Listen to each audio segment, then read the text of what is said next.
Hello everyone, welcome back to our channel Login Aid. In this guide video, I will show you how to log in VNS Finance account. So first of all, what you have to do is launch open any browser of your choice.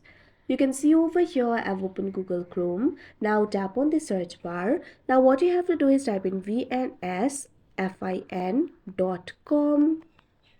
Now you'll be led to the official website of VNS Finance. Over here you'll be able to find two options: client login, branch login. If you want to log into your branch account, simply tap on the option branch login. But if you want to log into your client account, tap on the option client login.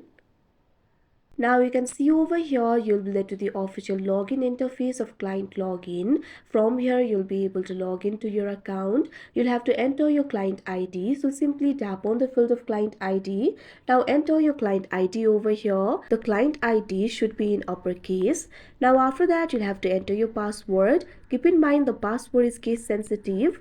Now after doing that you'll have to enter the text shown above. So simply enter the text over here. If you have forgotten your password, you can tap on the option forget password and you'll be able to recover it. Now after you enter all the details, tap on the option sign in that you can see on the screen. After that, you'll be signed in to your account. So that is how you log in VNS Finance account. I hope you found this video helpful. Thank you for watching. Make sure to like, share and subscribe to our channel.